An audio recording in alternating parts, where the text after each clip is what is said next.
Hi there, it's Emma here again. Welcome to another Disruptive Entrepreneurs Club video. Today's video is about green hydrogen. I remember from my high school science class, hydrogen was colorless and odorless. So what is green hydrogen? And what makes it green? Hydrogen gas is abundant, cheap and clean burning, and has long been promoted as the fuel of the future.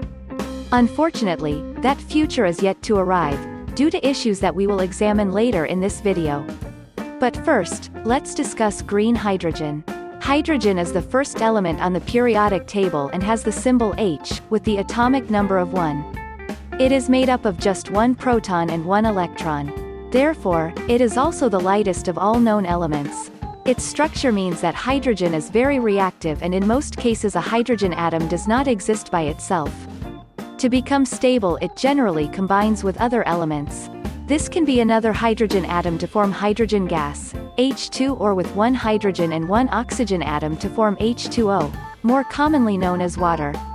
As I said, hydrogen gas is colorless, odorless, non-toxic, and very combustible, as the poor souls on the Hindenburg catastrophically discovered in 1937. Hydrogen is the most abundant substance in the universe, constituting roughly 75% of all normal matter. Stars are mostly composed of hydrogen in the plasma state, including our closest star, the Sun. Most of the hydrogen on Earth exists in molecular forms such as water and organic compounds. Hydrogen gas was first artificially produced in the early 16th century by the reaction of acids on metals.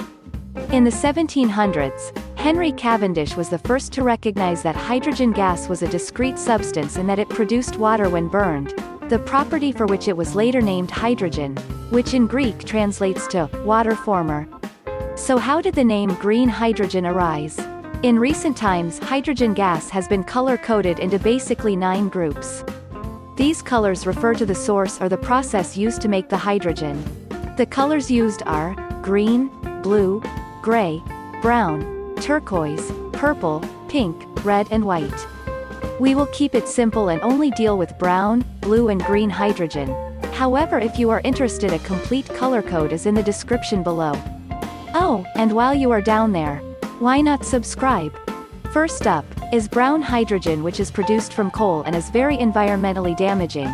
In fact, environment experts suggest worldwide brown hydrogen production, which is mostly used in the oil refining industry and to produce ammonia-based fertilizers, is responsible for carbon emissions equivalent to that of the United Kingdom and Indonesia combined. Not a great color. Next is blue hydrogen, which is produced by fossil fuels. However, the CO2 is captured and stored underground in a process known as carbon sequestration. This is a much more environmentally friendly version of hydrogen. And finally, the star of the show and so-called fuel of the future, is green hydrogen. This version of the gas is produced by water electrolysis, which is a process that uses electrical energy to decompose water into hydrogen and oxygen gas. If the electrical energy used in this process is generated from renewable sources, such as wind, solar or hydro, the resultant gas is labeled green hydrogen. There are no CO2 emissions during the production process. Further, in the process of harnessing the energy by burning the hydrogen gas, the hydrogen atoms recombine with oxygen, releasing energy and forming pure water as the only byproduct, once again without the release of greenhouse gases. Therefore, green hydrogen gas can be produced by using water and adding solar, wind, thermal or hydroelectric energy. This gas can in turn be used to fuel such things as cars, trucks, heating systems, industrial furnaces and even huge ocean liners for travel and shipping, without contributing to climate change. You can see that hydrogen acts more as a storage device or battery than it does an energy source, albeit often misdescribed as a renewable energy. Recently, Western Australian mining magnate Andrew Forrest outlined his vision for Australia to produce what is called green steel, which uses green hydrogen in place of fossil fuels to power the manufacturing process. In a recent talk, Mr. Forrest boldly predicted, quote, "The solution is green hydrogen, which gives Australia an opportunity to slash its emissions." He went on to say, "The impact of developing a green hydrogen industry in Australia could be nothing short of nation building." In October 2021, Mr. Forrest put his money where his mouth is, and announced plans to invest billions of dollars into green hydrogen to grow his new energy business. So there it is. The world's global energy and global warming problems are solved. Or are they? As with all things in this life, the theory is fantastic but the devil is in the details. Not everyone is a fan.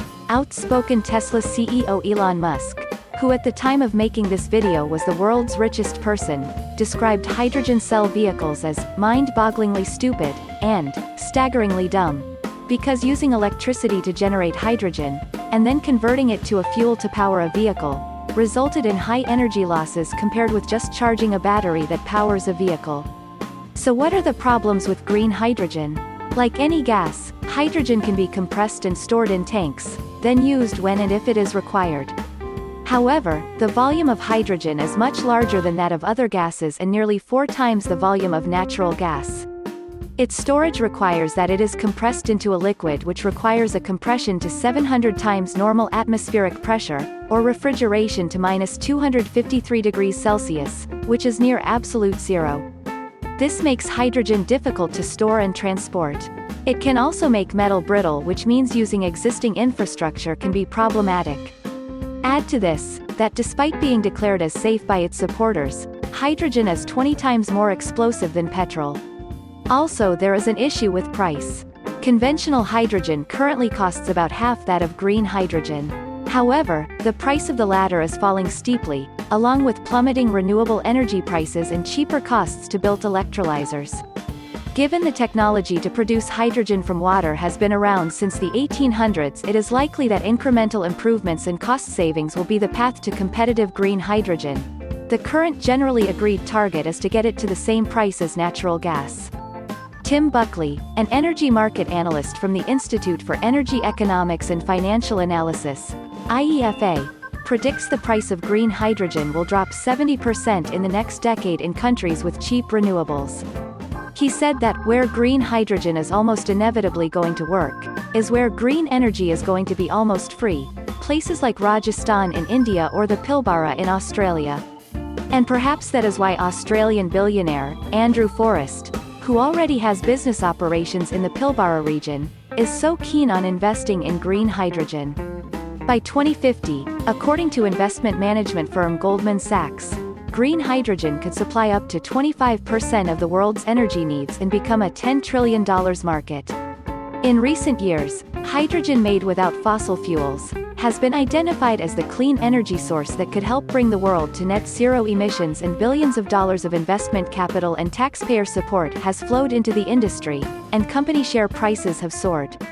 This has accelerated in recent months, driven by the rising adoption of zero-emission vehicles, a deadline set by many countries to go carbon-free by 2050, plus US President Joe Biden's strong support for clean energy.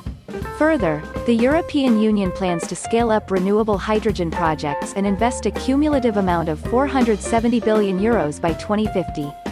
But amid all this hype, hydrogen's future is not yet assured. To become a major commodity, problems of storing and transporting hydrogen need to be overcome. So what are your thoughts? Is green hydrogen innovation going to disrupt the world's energy future? Or will Elon Musk have the last laugh and hydrogen simply be a distraction from the main game?